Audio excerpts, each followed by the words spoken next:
খেয়ে না খেয়ে দিন প্রচারের কাজে নিজেকে দিয়েছ বিলিয়ে।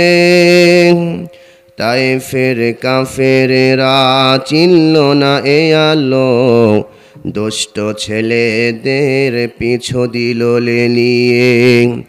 পাথরের আঘাতে ক্ষত বিক্ষত হয়ে সারা শরীর থেকে রক্ত ঝরে। হে রাসূল তোমাকে ভুলি আমি কেমন করে, হাজারো ব্যথা বেদনার পরে। ফিরে আসনি তুমি আপন ঘরে, দিনের আলো তুমি ছড়িয়ে দিতে। চলে গেলে মদিনায় মক্কা ছেড়ে। হে রাসূল তোমাকে ভুলি আমি কেমন করে। আলহামদুলিল্লাহ, কুষ্টিয়া জেলার অন্যতম দ্বীনি বিদ্যাপীঠ কবুরহাট নুরানি ও হাফিজিয়া মাদ্রাসা উদ্যোগে আয়োজিত 2 দিনব্যাপী তাফসীরুল কুরআন মাহফিল আজকে প্রথম রজনী। আল্লাহ পাকের দরবারে লাখো কোটি শুকরিয়া যে মহান রব্বুল আলামিন আমাকে আপনাকে কোরআন ও হাদিসের আলোচনার মজমায় আসা এবং বসার মতন যে রব্বুল আলামিন তৌফিক দিলেন, সেজন্য সে মহান রব্বুল আলামিনের দরবারে সকলেই শুকর গুজার হচ্ছি। সকলেই জবান খুলে দিল থেকে মোহাব্বত নিয়ে আবেগের সঙ্গে ভক্তি সহকারে আল্লাহ তাআলাকে খুশি করার জন্যে সকলেই কালিমাত শুকর আদায় করে সকলেই পড়ে নেই আলহামদুলিল্লাহ। সম্মানিত হাজিরিন, আমি সূরা ফুরকানের 27-8, যাকে আল্লাহ পাক রব্বুল আলামিন অনেক সম্পদ দিয়েছিলেন। তো উকবা ইবনে আবি মুইত সে কাফের ছিল। যতগুলা কাফের ছিল তাদের ভিতরে অন্যতম এক কাফের উকবা ইবনে আবি মুইত। আল্লাহ পাক তাকে অনেক সম্পদের মালিক বানিয়েছিলেন। তবে তার একটা গুণ ছিল। আমাদের দেশে অনেক হিন্দু আছে, অনেক বৌদ্ধ আছে, নাসারা আছে, অনেক বিধর্মী আছে। সকল বিধর্মী কিন্তু খারাপ না। এদের ভিতরে অনেক বিধর্মী আছে যারা আব্বা আম্মার খেদমত করে, মানুষকে ভালোবাসে, মানুষকে সাহায্য সহযোগিতা করে, মানুষকে একেবারে কাছে টেনে নেয়। তো ঠিক তদ্রূপ উকবা ইবনে আবি মুইত তাকে আল্লাহ পাক অনেক সম্পদ দিয়েছিলেন, অনেক সম্পদ দিয়েছিলেন। কিন্তু তার একটা গুণ ছিল, সেটা হলো সে যখন কোনো এলাকায় যাইত, সেই এলাকায় যারা বিশিষ্ট বর্গ ব্যক্তিগণ যারা ছিল তাদেরকে দাওয়াত করে তার বাড়িতে এনে খাওয়াইতো। এটা একটা ভালো গুণ। তো উকবা ইবনে আবি মুইত যেহেতু সে মানুষকে দাওয়াত করে খাওয়াইতো, তো একদিন সে তার বাড়িতে যতগুলা কাফের ছিল সকল কাফেরগণকে তার বাড়িতে ডাকা হলো। সবাইকে উপস্থিত করে বলতেছে, তোমরা তো জানো আমার একটা গুণ আছে, সবসময় মানুষের খেদমত, মানুষকে ভালোবাসা, মানুষকে সহযোগিতা করা এবং দাওয়াত করে খাওয়ানো। তখন তোমরা বলো এই মক্কার জমিনে সব থেকে ভালো মানুষকে, তাকে আমি দাওয়াত করে খাওয়াবো। সকল কাফেরগণ এক বাক্যে বলে উঠল যে মক্কার জমিনে সব থেকে ভালো মানুষ হচ্ছে মুহাম্মদ সাল্লাল্লাহু আলাইহি ওয়াসাল্লাম। বলে সুবহানাল্লাহ। সব থেকে ভালো মানুষ। সকল কাফেররা বলল যে মুহাম্মাদের মতন ভালো মানুষ এই মক্কার জমিনে নাই। কেন? কারণ মুহাম্মদ তার জীবন দশায় একটা মিথ্যা কথাও বলে নাই। জীবনে কখনো তুমি মিথ্যা বলনি, তাই তো তোমায় পেতে কাঁদি ধরণী। জীবনে কখনো তুমি মিথ্যা বলনি, তাই তো তোমায় পেতে কাঁদি ধরণী। তোমারই মতো নেতা পেতে, তোমারই মতো নেতা পেতে পৃথিবী আকুল, হে রাসূল হে রাসূল। কাফেরা সবাই বলল, মক্কার জমিনে সব থেকে সত্যবাদী মুহাম্মদ, মুহাম্মদকে তোমরা দাওয়াত করো। একটা দাওয়াতের লিস্ট তৈরি করা হলো, যেই লিস্টের শুরুতে নাম লেখছে মুহাম্মদ, মুহাম্মদের নাম সর্বপ্রথম লেখা হলো। যখন 100 জনের একটা লিস্ট তৈরি হয়ে গেল, উকবা ইবনে আবি মুইত সকলকে লক্ষ্য করে বললেন, যেহেতু আমি সকলকে দাওয়াত করার ইচ্ছা করেছি, মুহাম্মদকেও দাওয়াত করব। যেহেতু এতগুলা মানুষকে আমি একা দাওয়াত করে আমার সময় কভার হবে না, আমি স্বয়ং মুহাম্মদকে দাওয়াত করব, আর তুমি অমুককে দাওয়াত করবা, তুমি তমুককে দাওয়াত করবা। উকবা ইবনে আবি মুইত সকলের কাছে এই দাওয়াতের লিস্টটা দিয়ে ভাগ ভাগ করে দিল। উকবা ইবনে আবি মুইত সে নবীজির কাছে সর্বপ্রথম গেল। নবীজির বাড়িতে গিয়া যখন দরজা নক করছে, নবীজি ঘর থেকে বেরিয়ে আসলেন, দেখলেন উকবা দাঁড়ানো। নবীজি বললেন, উকবা তুমি এখানে কেন? উকবা উত্তর করল, ওগো মুহাম্মদ, আমি তো নিয়ত করেছি তোমাকে দাওয়াত করে আমার বাড়িতে খাওয়াবো। নবী করিম সাল্লাল্লাহু আলাইহি ওয়াসাল্লাম উকবাকে বললেন, ঠিক আছে উকবা, তুমি যেহেতু আমাকে দাওয়াত করতে এসেছো, আমি তোমার দাওয়াতকে গ্রহণ করলাম। কারণ দাওয়াত দেওয়া যেরকম সুন্নাত, দাওয়াত কবুল করাও সুন্নাত। নবীজি দাওয়াত কবুল করলেন। পরের দিন যখন উকবার বাড়িতে নবীজি গেলেন, যাদেরকে দাওয়াত করা হয়েছিল সকলেই উপস্থিত হয়েছে। সকলের সামনে সুন্দর খাবার পরিবেশন করা হয়েছে, সকলে খানা খাচ্ছে। নবীজির সামনেও খানা পরিবেশন করা হয়েছে। নবীজি খানা খায় না। উকবা বলে, মুহাম্মদ তুমি কেন খাবার খাও না? তুমি তো হচ্ছ আমার আজকে ভিআইপি মেহমান, আমি হলাম মেজবান। ওগো উকবা, নবীজি বললেন, যেহেতু আজকে আমি তোমার বাড়িতে মেহমান হিসাবে এসেছি, আমাকে তুমি দাওয়াত করেছো, আমি দাওয়াত গ্রহণ করেছি, তোমার বাড়িতে আমি উপস্থিত হয়েছি। তুমি যেহেতু কাফের, তুমি কালেমা পড়ো না, ইসলাম গ্রহণ করো নাই, আমি তোমার বাড়ি খানা খাবো না যতক্ষণ পর্যন্ত তুমি কালেমা না পড়বা। উকবা ইবনে আবি মুইত চিন্তিত হয়ে গেলেন, যেহেতু আজকে আমার বাড়িতে ভিআইপি মেহমান হচ্ছে মুহাম্মদ, যদি মুহাম্মদ খাবার না খেয়ে এখান থেকে চলে যায়, আমার বেইজ্জতির সীমা থাকবে না। উকবা ইবনে আবি মুইত নবীজির কথা অনুযায়ী কালেমা পড়ে নিলেন। নবীজি তার বাড়ি খানা খাইল। যখন নবীজি চলে গেলেন, উকবা ইবনে আবি মুইত সে ইসলাম ধর্ম গ্রহণ করেছে, কালেমা পড়েছে, এই কথাটা গড়াইতে গড়াইতে উবাই ইবনে খলফের কর্ণকহরে পৌঁছায় গেল।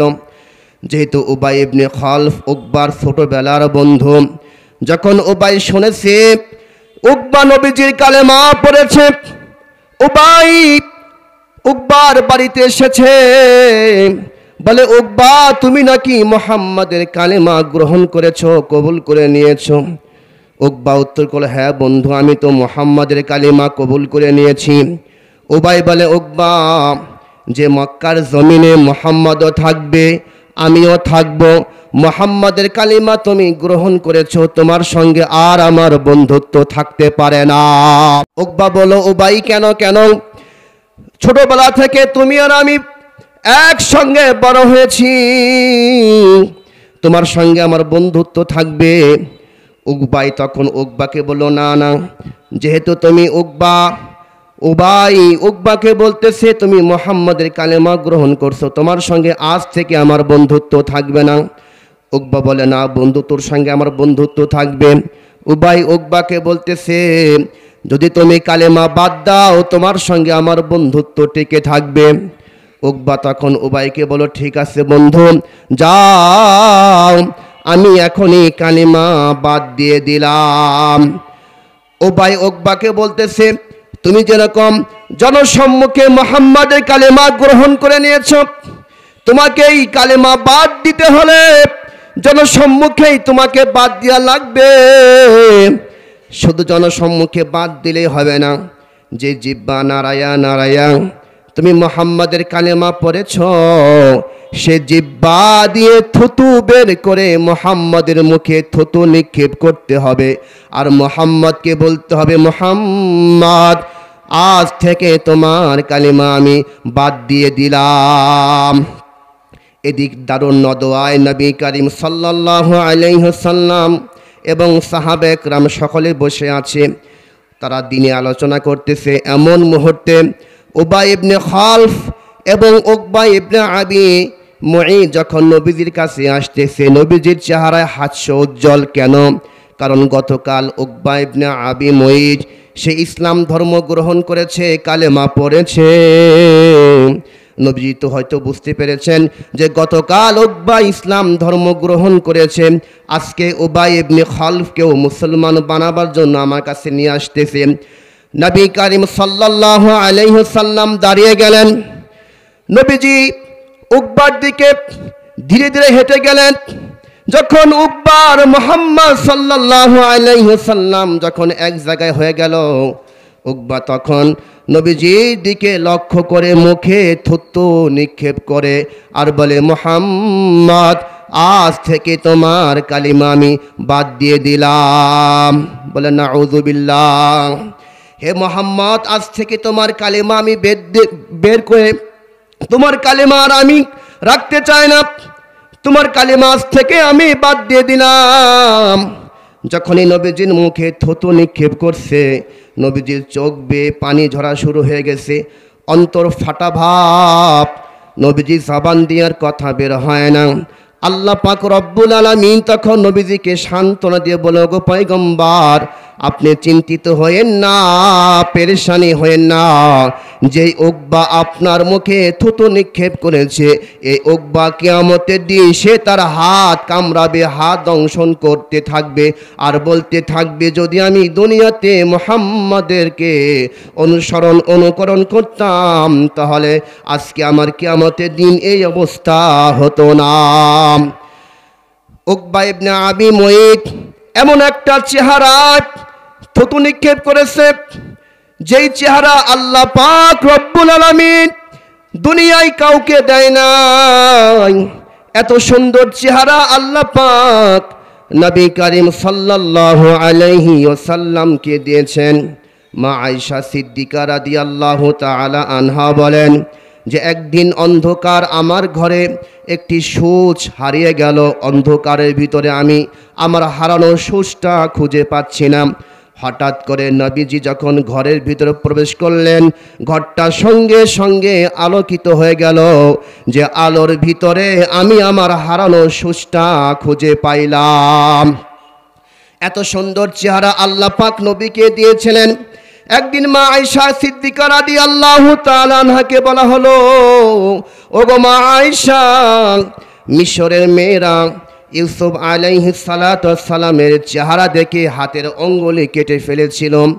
প্রতি উত্তরে আয়েশা বললেন, তোমরা শোনো, যে মেয়েরা ইউসুফ পয়গম্বরের চেহারা দেখে হাতের আঙ্গুলি কেটে ফেলেছিল, যদি ওই মেয়েরা আমার পয়গম্বর মুহাম্মদ সাল্লাল্লাহু আলাইহি ওয়াসাল্লামের চেহারা দেখত, তারা আঙ্গুলি নয় বরং তারা তাদের অন্তর কেটে ফেলত। এত সুন্দর চেহারা আল্লাহ পাক নবীকে দিয়েছিলেন। হালিমাতুস সাদিয়া রাদিয়াল্লাহু তাআলা আনহা বলেন যে একদিন আমি তায়েফ থেকে মক্কায় পৌঁছলাম, দেখলাম আমেনা রাদিয়াল্লাহু তাআলা আনহার ঘরে একটি সন্তান, যার নাম হচ্ছে মুহাম্মদ। এই মুহাম্মদের চেহারায় ঘরটা আলোকিত হয়ে গেছে। মক্কায় নবী এলো আমেনার ঘরে, হাসিলে হাজার মানি কাঁদিলেই মুক্তা ঝরে।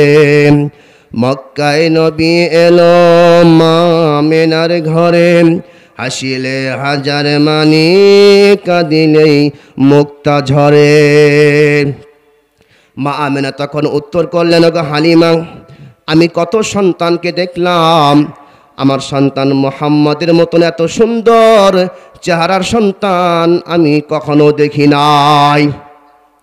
হালিমা তো সাদিয়া রাদিয়াল্লাহু তাআলা আনহা বলেন, মা আমেনা, কত সন্তানকে আমি দেখলাম, কত সন্তানের চেহারা আমি দেখলাম, কত সন্তানকে আমি লালন পালন করেছি, কত সন্তানকে আমি বড় করেছি।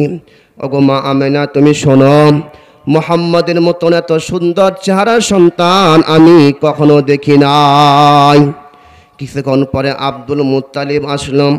আব্দুল মুত্তালিব এসে বলে, ওগো মা আমেনা, হালিমা, যেহেতু আমি কাবা ঘরে মুতাআল্লিম, আমার দায়িত্ব হচ্ছে কাবা ঘরকে সংরক্ষণ করা, দেখভাল করা। কত সন্তানকে আমার কাছে আনা হয়, যে সন্তানদেরকে আমি মাঝে মধ্যে ঝাড়ফুঁক দেই, অনেক সময় খাবার আমি খাওয়ায়ে দেই। ওগো মা হালিমা আমেনা, কত সন্তানের চেহারা আমি দেখলাম।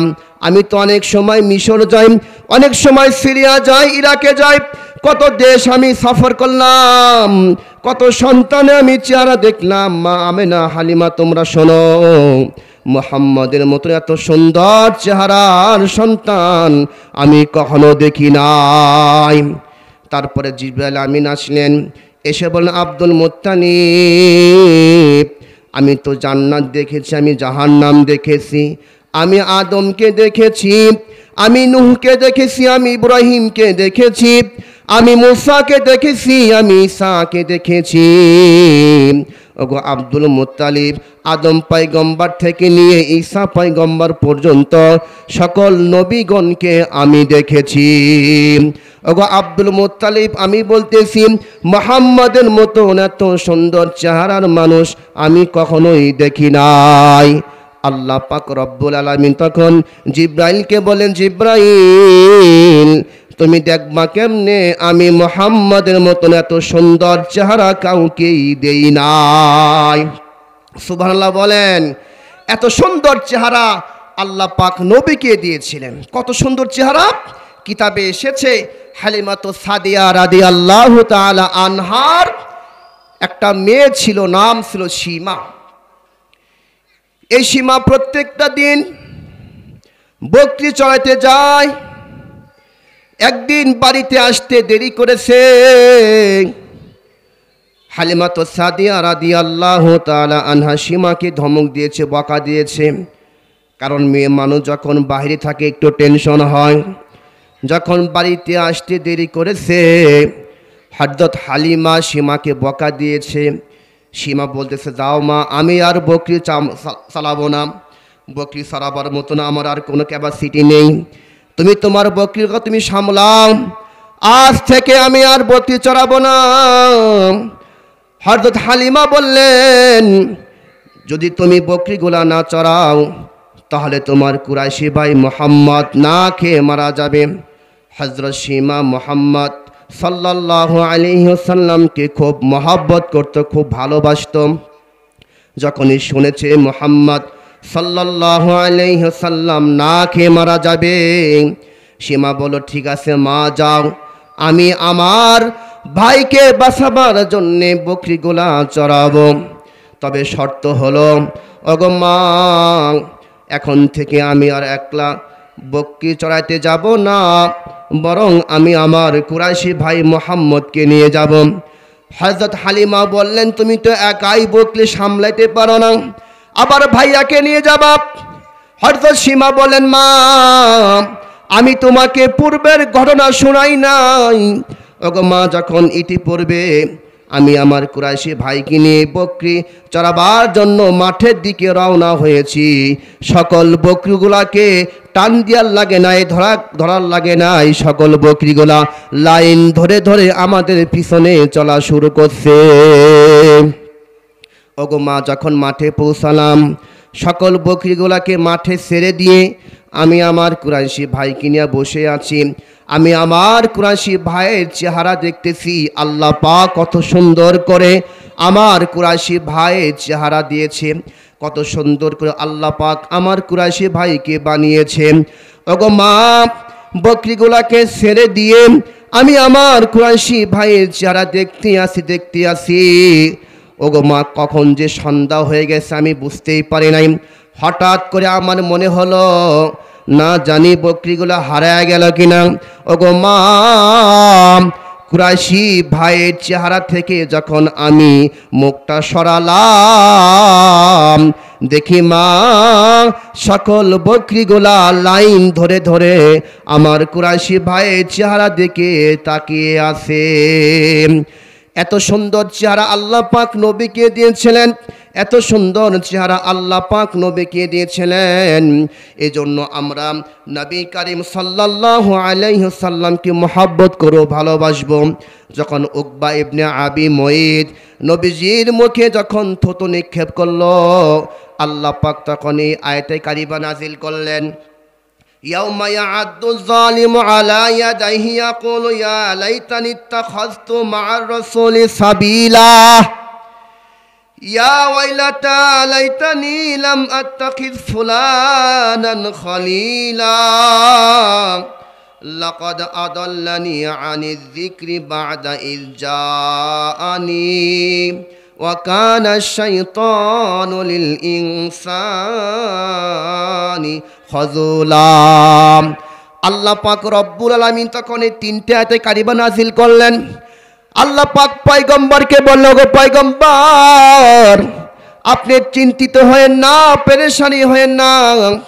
যেই উকবা আপনার দিকে এসে আপনার মুখে থুতু নিক্ষেপ করল, উবাই ইবনে খালফকে বন্ধুরূপে গ্রহণ করেন, যে উকবা আপনার মুখে থুতু নিক্ষেপ করল, এই উকবা কিয়ামতের দিন সে তার হাতকে কামড়াতে কামড়াতে হাত খেয়ে ফেলবে আর আফসোস করবে, আল্লাহ যদি আমি দুনিয়ায় মুহাম্মদকে অনুকরণ করতাম, মুহাম্মদের সঙ্গে চলতাম, উবাই ইবনে খালফের সঙ্গে বন্ধুত্ব না রাখতাম, তাহলে আমার আজকে পরকালে এই অবস্থা হতো না। মুসলমান ভাইরা আমার, এজন্য দুনিয়াতে নবী করিম সাল্লাল্লাহু আলাইহি ওয়াসাল্লামের আদর্শের জন্য আসলে বলি নাই তোমাকে পরীক্ষামূলক আমি এমনটা করেছি, আসলে কি তুমি আমাকে মহব্বত করো কিনা। ওগো তলহা, যাও, আমি বুঝতে পেরেছি আমাকে তুমি অনেক মহব্বত করো, অনেক ভালোবাসো। ওগো তলহা, তোমার পিতাকে আমি যেই নসিহত করেছি, সৎ কাজের আদেশ করেছি, অসৎ কাজ থেকে নিষেধ করেছি, ওগো তলহা যাও, তোমাকেও আমি সৎ কাজের আদেশ দিচ্ছি, অসৎ কাজ থেকে নিষেধ করতেছি।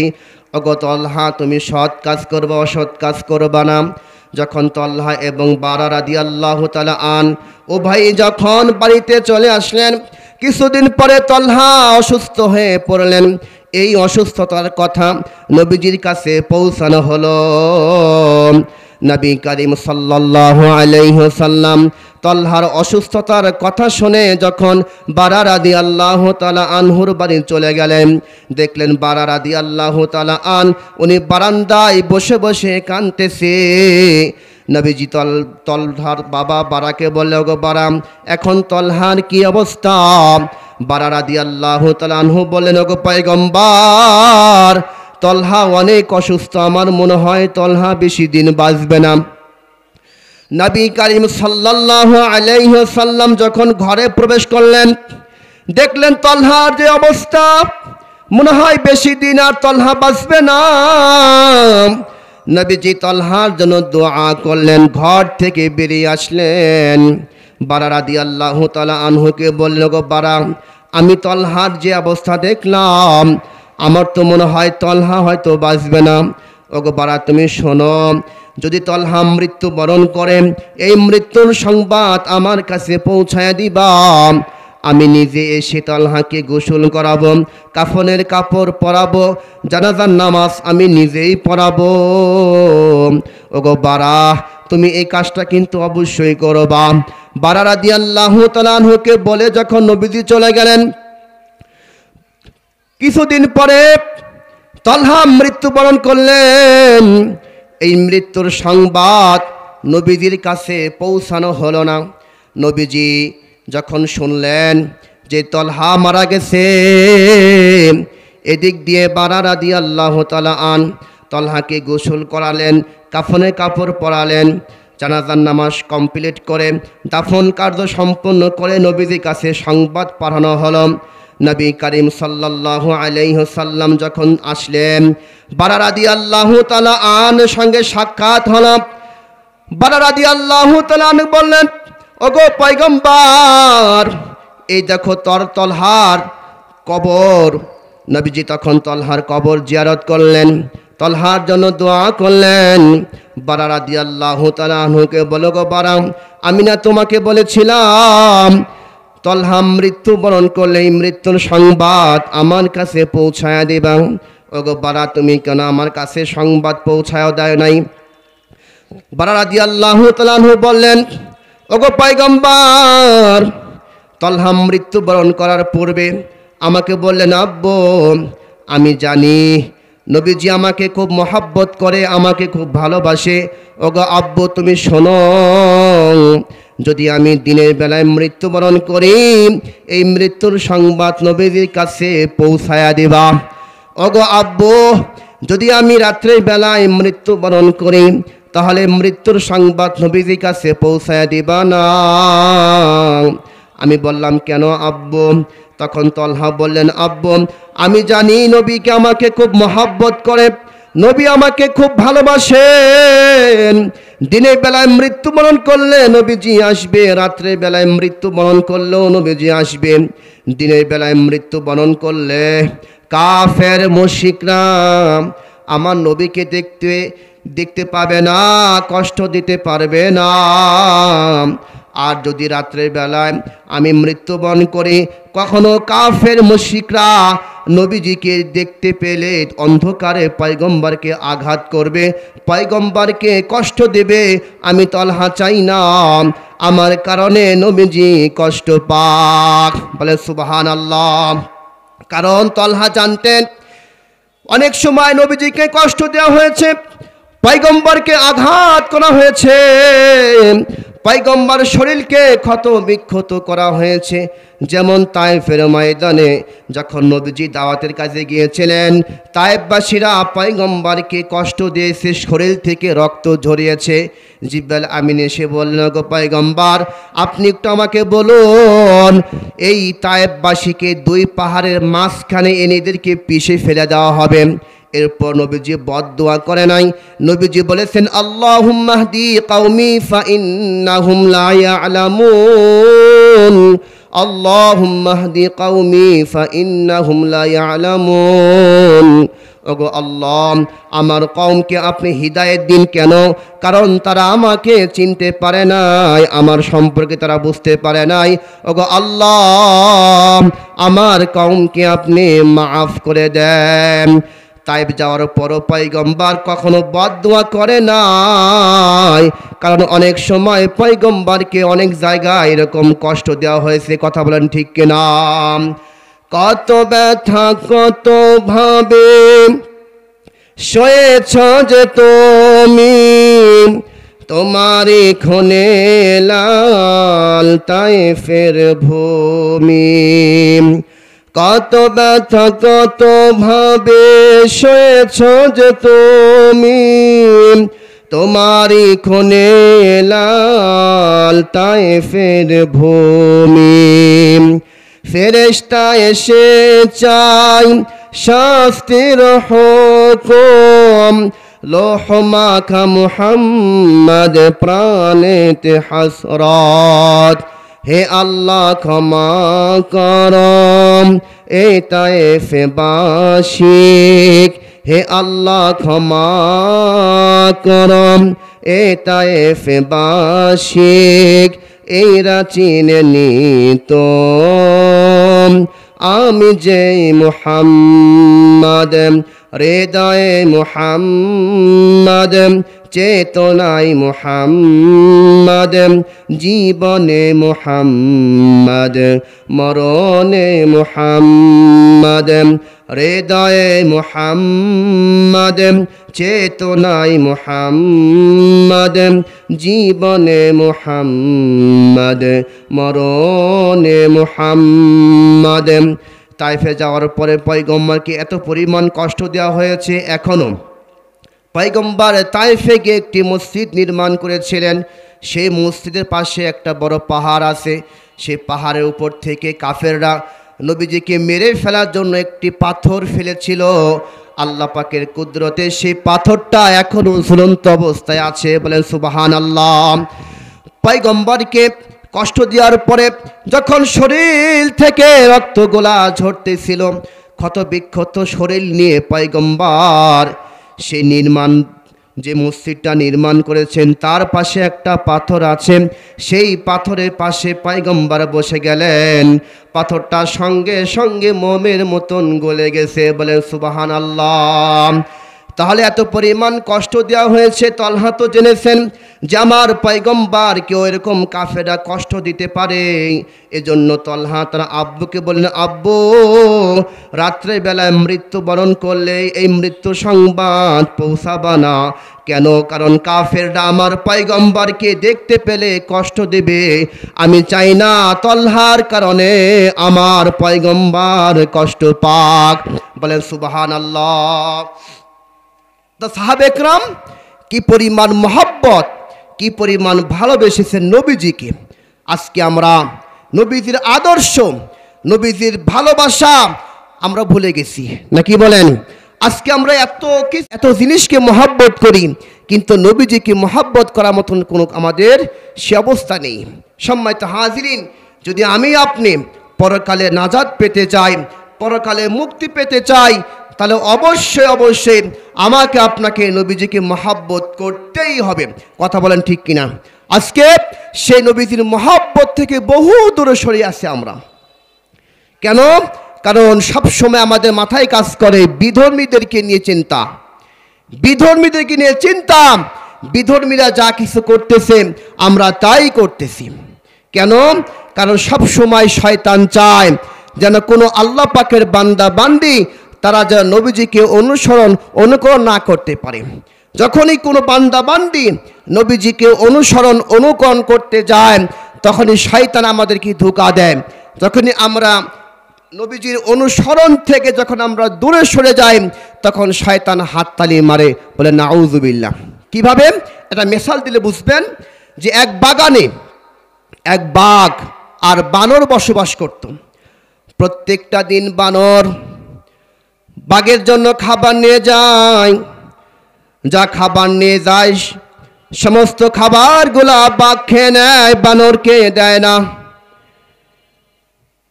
বানর চিন্তিত হয়ে গেলেন, যা খাবার আমি বাঘের জন্য নিয়ে যাই সব খাবার তো বাঘ খেয়ে নেয়, আমাকে দেয় না। পরের দিন যখন বানর বাঘের জন্য খাবার নিয়ে যাচ্ছে, বাঘের জন্য যখন খাবার নিয়ে যাচ্ছে, বানর দেখলো রাস্তার পাশে একটা কূপ। সে কূপের ভিতরে অনেক পানি।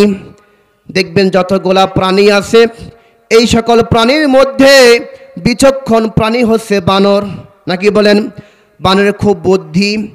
যখন বানর খাবার নিয়ে যাচ্ছে, কূপের কাছে দাঁড়িয়ে যা খাবার ছিল তার কাছে খাবারগুলা খেয়ে নিল। খাবার খেয়ে বাঘের কাছে দৌড় মারছে, বাঘ ভাই আমি তো তোমার খাবার আনতেছিলাম, হঠাৎ করে কূপ থেকে উঠে এসে তোমার মতো একটা বাঘ আমার কাছে যে খাবার ছিল সমস্ত খাবারগুলা খেয়ে নিয়েছে। এখন তো বাঘের পেটে ক্ষুধা। যখন বাঘ দৌড় মারছে, বানর তো বাঘের সঙ্গে দৌড়ে পারে না। বানরকে বাঘ বলল, ওগো বানর আমার কাঁধে ওঠো, যদি আমার খাবার ডান দিক থাকে আমার ডান কান টান দিবা, আমি ডান দিক যাব। যদি আমার খাবারগুলা বাম দিক থাকে আমার বাম কান টান দিবা, আমি বাম দিক যাব। তো বানর একবার বাঘকে ডান দিকে নিয়ে যায়, একবার বাম দিকে নিয়ে যায়, একবার ডান দিকে নিয়ে যায়, একবার বাম দিকে নিয়ে যায়। তো অনেকক্ষণ এরকম ডানে বামে বানর বাঘকে ঘোরানোর পরে ওই যে কূপ, সেই কূপের কাছে নিয়ে গেছে। বানর বাঘকে বলতেছে, ও বাঘ ভাই, এই দেখো কূপ, এই কূপের থেকে তোমার মতো একটা বাঘ উঠে এসে আমার কাছে যে খাবার ছিল সমস্ত খাবারগুলা তোমার বাঘ ভাই খেয়ে নিয়েছে। এবার বাঘ যখন কূপের কাছে গেল, উপর থেকে বলতেছে খাবারগুলা দাও। বলুন তো দেখি, যদি কূপের ভিতরে পানি থাকে, উপরে যা কিছু করা হয় তার একটা আকৃতি কিন্তু পানিতে দেখা যায় নাকি বলেন? উপর থেকে বাঘ বলতেছে খাবারগুলা দাও, পানির ভিতর দেখা যাচ্ছে খাবারগুলা দাও। যতবার বলতেছে খাবার তো আর আসতেছে না। এক পর্যায়ে বাঘ কূপে ঝাঁপ মারছে, মারার পরে বাঘ আর উঠতে পারতেছে না। শেষ পর্যন্ত বাঘ মারা গেছে। বানর কূপের উপরে দাঁড়িয়ে হাততালি মারে আর বলে, বাঘ ভাই, এখন থেকে আর তোমার জন্য খাবার আনার দরকার হবে না। আমি এখন যা খাবার আনবো আমি নিজেই খাবো, তোমাকে আর দেওয়ার প্রয়োজন নাই। ও মুসলমান, ঠিক তদ্রূপ আমরা যখন আল্লাহ পাকের বিধানকে মানতে যাই, নবী করিম সাল্লাল্লাহু আলাইহি ওয়াসাল্লামের আদর্শকে মানতে যাই, তখন শয়তান ধোঁকা মারে, না না, আল্লাহ পাকের হুকুম পালন করা যাবে না, নবীজির আদর্শকে মানা যাবে না। যখনই আমরা আল্লাহ পাকের বিধান থেকে দূরে সরে যাই, নবীজির আদর্শ থেকে যখন দূরে সরে যাই, যখন আমরা ঈমান হারা হয়ে যাই, তখন শয়তান হাততালি মারে যে একজন বান্দা বান্দিকে আমি ধোঁকা দিয়ে জাহান্নামের পথে পাঠিয়ে দিয়েছি। বলেন নাউযুবিল্লাহ। মুসলমান ভাইরা আমার, এজন্য যতদিন পর্যন্ত আমি আপনি বেঁচে থাকি, আমাদের চেষ্টা করতে হবে সবসময় আল্লাহ পাকের মোহাব্বত, নবীজির মোহাব্বত, নবীজির ভালোবাসা নিয়ে এই দুনিয়া থেকে যাইতে হবে। কারণ যদি আমি আপনি নবীজির মোহাব্বত, নবীজির ভালোবাসা নিয়ে এই দুনিয়া থেকে বিদায় নেই, তাহলে আল্লাহ পাক রব্বুল আলামিন পরকালে আমার জীবন দশায় যতগুলা কাজ আমি নবীজি তরিকায় করব, আল্লাহ পাক সেইগুলার হিসাব নেবে না। বলে সুবহানাল্লাহ। আমি ভাত খাচ্ছি নবীজির তরিকায়, আমি ঘুমাচ্ছি নবীজির তরিকায়, আমি কথা বলতেছি নবীজির তরিকায়, আমি চলাফেরা করতেছি নবীজির তরিকায়। যত সময় ব্যয় হচ্ছে আল্লাহ পাক এই সময়ের হিসাব নেবে না। বলে সুবহানাল্লাহ। একটা মিসাল স্বরূপ বুঝেন, মনে করেন কোনো সরকারি কর্মকর্তা সরকারি কোনো কাজে সে নিজ দেশ থেকে আরেক দেশে গেল। বলুন তো দেখি, এই সরকারি কর্মকর্তা সে কি তার নিজ প্রয়োজনে গিয়েছে নাকি সরকারি কাজে গিয়েছে? সরকারির কাজে গিয়েছে। তাহলে সে নিজ দেশ থেকে নিয়ে অন্য দেশে যাওয়া, আসা, থাকা, খাওয়া যত খরচ হবে বহন করবে কে? সরকার কি নাকি বলেন? সমস্ত খরচ সরকারই বহন করবে।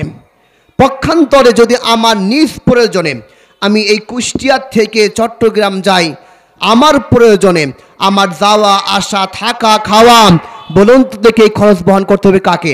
নিজেকে। কারণ আমি আমার প্রয়োজনে গিয়েছি, এখানে সরকার বহন করবে না। তো ঠিক তদ্রূপ আল্লাহ পাক আমাকে আপনাকে দুনিয়ায় পাঠিয়েছেন নবীজিকে মহব্বত করার জন্য, নবীজির আদর্শকে বাস্তবায়ন করার জন্য, আল্লাহ পাকের বিধানগুলা পালন করার জন্যে।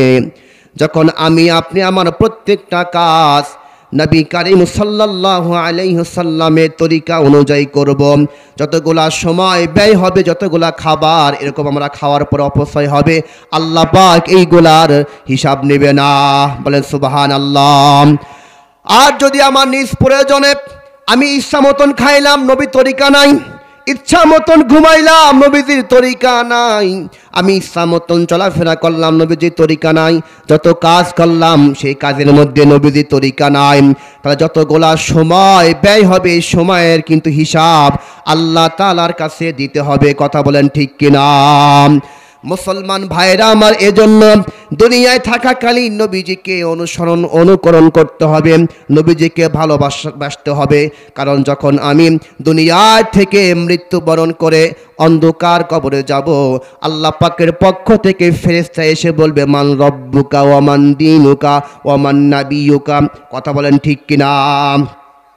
আমার ভাইরা, মৃত্যুবরণ করার পরে তোমার রব কে ছিল, তোমার দিন কি ছিল, তোমার নবী কে ছিল? বলুন তো দেখি, যদি দুনিয়ায় নবীজিকে অনুসরণ করা না হয়, নবীজিকে মহাব্বত না করা হয়, নবীজির আদর্শকে পালন না করা হয়, বলুন তো দেখি, যদি বলা হয় তোমার নবীকে ছিল, বলতে পারবো নাকি? যদি বলেন কখনো সম্ভব নয়। মুসলমান ভাইরা আমার, এজন্য যদি কবরের ভিতরে আমি বলতে চাই আমার নবী ছিল মুহাম্মদ সাল্লাল্লাহু আলাইহি ওয়াসাল্লাম, তাহলে দুনিয়ায় নবীজিকে অনুকরণ করার দরকার আছে না নাই? আমার ভাইরা, নবীজিকে অনুসরণ করতে পারলে বলতে পারবো। আর যদি নবীজিকে না চিনতে পারি, তাহলে কিন্তু কবরে গিয়েও নবীজির নাম বলতে পারবো না। কথা বলেন ঠিক কিনা? মুসলমান ভাইরা আমার, এক ব্যক্তির সে তার বড় ভাইকে বলল, ভাই তোমার বাড়িতে অনেকগুলা গাভী গরু আছে, আমার তো খুব মনে চায় একটা গাভী গরু বাড়িতে নিয়ে দুধ দহন করে আমি খাবো। সেই বড় ভাইকে বলার পরে বড় ভাই বলল, না না, আমি তোমাকে এখান থেকে গাভী গরু দিব না, তুমি বাড়ি চলে যাও। কয়েকদিন পরে রাখালকে বলল, যাও। আমার ছোট ভাইকে আসতে বলল। কেন? কারণ সে আমার কাছে কিছুদিন পূর্বে একটা গাভী গরু চেয়েছিল, আমি তাকে দেই নাই। যাও যাও যাও, আমার ভাইকে গিয়ে বলবাম যে তোমার বড় ভাই তোমাকে ডেকেছে, তোমাকে একটা গরু দিবে। রাখাল যখন তার ভাইয়ের কাছে গেল, তার ভাই যখন বড় ভাইয়ের কাছে এসেছে, যেই গরুটা চেয়েছিল সেই গরুটা মারা গেছে। বলুন তো দেখি, এখন সে যতই তাকে বলা হোক না কেন, ওই মরা গরুটা নেওয়ার জন্য সে কি মরা গরু নেবে? জোরে বলেন, নেবে না। কেন নেবে না? কারণ জীবিত অবস্থায় যখন তার বড় ভাইয়ের কাছে গরু চাওয়া হয়েছিল, বড় ভাই তো গরু দেয় নাই। এখন গরু মারা গেছে, তার বড় ভাই যতই বলুক না কেন, সে কিন্তু ওই মরা গরু নেবে না। কথা বলেন ঠিক কিনা? আমার ভাইরা, এখন আমি জীবিত আছি, নবীকে অনুসরণ করি না, নবীকে অনুকরণ করি না, নবীজিকে ভালোবাসি না, নবীজির আদর্শকে ভালোবাসি না।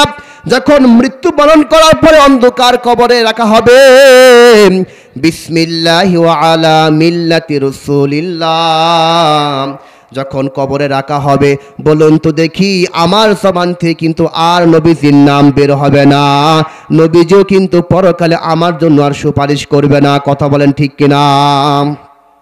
সম্মানিত হাজিরিন, এজন্য সদা সর্বদাই নবীজিকে মহব্বত, নবীজির ভালোবাসা অন্তরে রাখা দরকার আছে না নাই? যদি বলেন, অবশ্যই নবীজির মহব্বত, নবীজির ভালোবাসা অন্তরে রাখতেই হবে, রাখতেই হবে। আজকে আমরা কত সময় অপচয় করতেছি, খানা খাচ্ছি, নবী তরিকা নাই, ঘুমাচ্ছি, নবীজি তরিকা নাই, নামাজ পড়তেছি, নবীজি তরিকা নাই, কথাবার্তা বলতেছি, নবীজি তরিকা নাই, চলাফেরা করতেছি, নবীজি তরিকা নাই। আজকে আমার নবীজির মহব্বত থেকে, ভালোবাসা থেকে অনেক দূরে সরে আছি। কথা বলেন ঠিক কিনা? অথচ আল্লাহ পাক রব্বুল আলামিন যত সৃষ্টিকুলকে সৃষ্টি করেছেন, সকল সৃষ্টিকুল নবীকে মহব্বত করেছেন, বলে সুবহানাল্লাহ। যেমন নবীজি একটি গাধার উপরে সোয়ার হয়ে ঘুরতেন ফিরতেন, যখন গাধাটা শুনতে পেল নবীজি মৃত্যুবরণ করেছেন, এই গাধাটি কূপের ভিতরে পড়ে নিজের জীবন নাশ করছে, বলে সুবহানাল্লাহ। কারণ গাধাও নবীকে মহব্বত করেছে। হযরত জাবের রাদিয়াল্লাহু তাআলা আনহু বলেন যে একদিন আমি নবীজির সঙ্গে বাড়ির থেকে সফরে বের হলাম, রাস্তার ভিতরে নবীজির 1 নম্বর ইস্তেঞ্জার প্রয়োজন হলো, 1 নম্বর করবেন। আজকে তো আমরা যেখানে সেখানে বসে পড়ি, নাকি বলেন? যেখানে সেখানে বসে পড়ি। যখন নবীজি জাবের রাদিয়াল্লাহু তাআলা আনহু বলেন, যখন নবীজির সঙ্গে আমি সফরে বের হলাম, নবীজি 1 নম্বর করবেন, ইস্তেঞ্জা করবেন।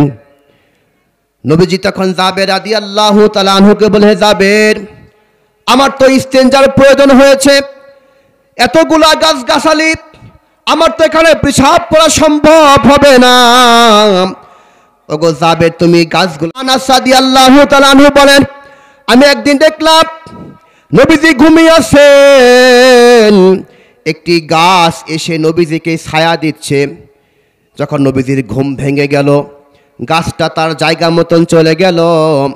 হযরত আনাস রাদিয়াল্লাহু তাআলা আনহু বললেন, ওগো নবী, আপনি ঘুমিয়েছিলেন, আমি দেখলাম একটা গাছ এসে আপনাকে ছায়া দিল, আবার গাছটা তার জায়গা মতন চলে গেল।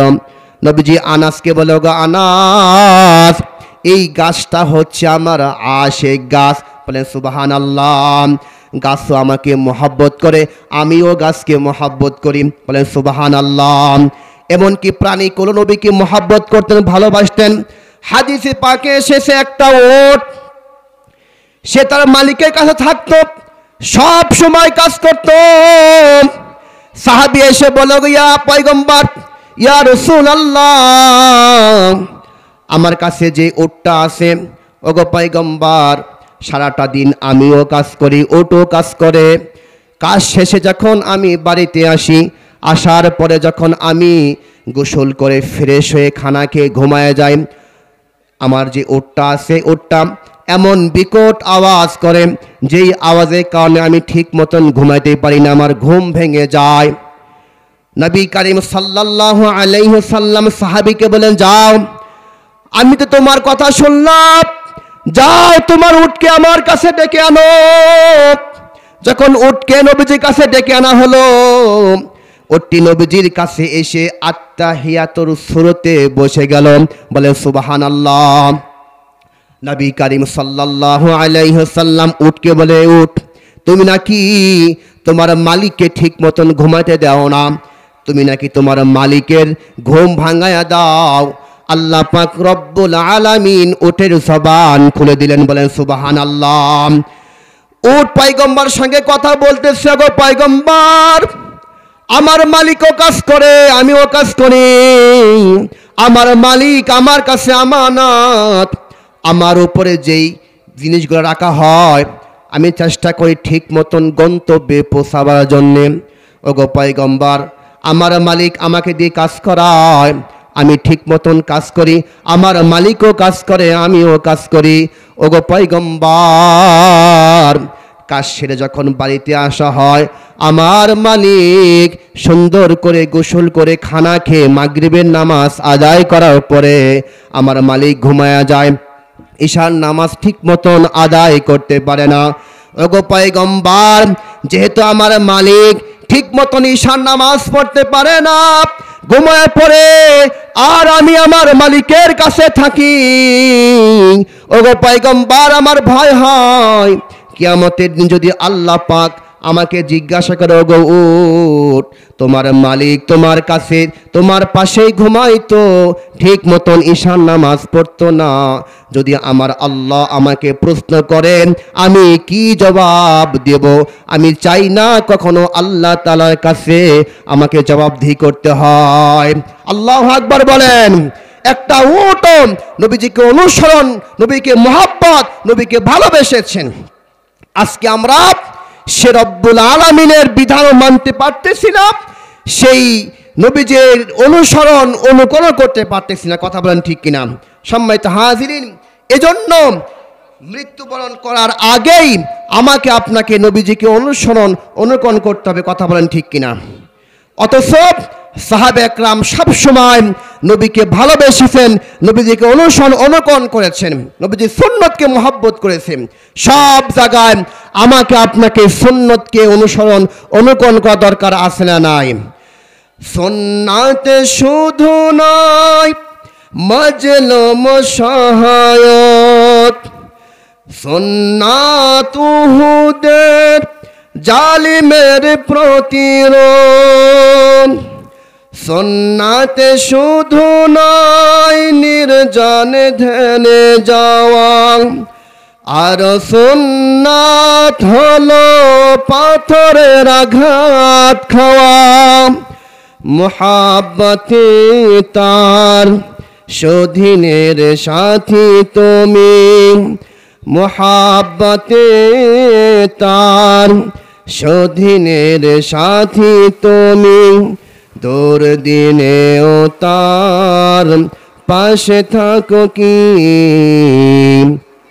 আরো কিছু সুন্নাত আছে তুমি জানো কি, জানলেও জীবনে কখনো তা মানো কি। আরো কিছু সুন্নাত আছে তুমি জানো কি, জানলেও জীবনে কখনো তা মানো কি। আমার ভাইরা, এজন্য যতদিন পর্যন্ত আল্লাহ পাক আমাকে আপনাকে বাঁচিয়ে রাখেন, আমরা চেষ্টা করব তো সদা সর্বদাই নবীজিকে অনুসরণ করা। কথা বলেন, করব ইনশাআল্লাহ? অবশ্যই করব, কারণ এই দুনিয়ায় তো আমরা এসেছি, চলে যাব। আজকে দুনিয়ার মহব্বতে, দুনিয়ার ভালোবাসায় আল্লাহকেও ভুলে গেছি, নবীকেও ভুলে গেছি। কথা বলেন ঠিক কিনা? আল্লাহ পাকের বিধান নামাজ, এই নামাজ থেকে আমরা দূরে সরে আসি। নবীজির তরিকা, এটা থেকেও আমরা দূরে সরে আসি। কথা বলেন ঠিক কিনা? সম্মানিত হাজিরিন, মৃত্যুবরণ করলে কিন্তু আর দুনিয়ায় আসতে পারবো না, শত চেষ্টা করলেও দুনিয়ায় আসতে পারবো না। এজন্য মৃত্যুবরণ করার পূর্বেই আমাকে আপনাকে আল্লাহ পাকের বিধান নামাজ, আল্লাহ পাকের বিধান হজ, আল্লাহ পাকের বিধান যাকাত, আল্লাহ পাকের যে হুকুমগুলো আছেন প্রত্যেকটা হুকুম আমরা পালন করব ইনশাআল্লাহ। আর প্রত্যেকটা হুকুমের পিছনে আমাকে আপনাকে নবী করিম সাল্লাল্লাহু আলাইহি ওয়াসাল্লামের প্রত্যেকটা তরিকা থাকতেই হবে ইনশাআল্লাহ। আল্লাহ পাক যেন আমাকে আপনাকে মৃত্যুর আগ মুহূর্ত পর্যন্ত নবী করিম সাল্লাল্লাহু আলাইহি ওয়াসাল্লামের প্রত্যেকটা সুন্নাত তরিকায় চলেন, আমার জীবনকে বাস্তবায়ন করার তৌফিক নসিব করুক। আল্লাহুম্মা আমিন বলো।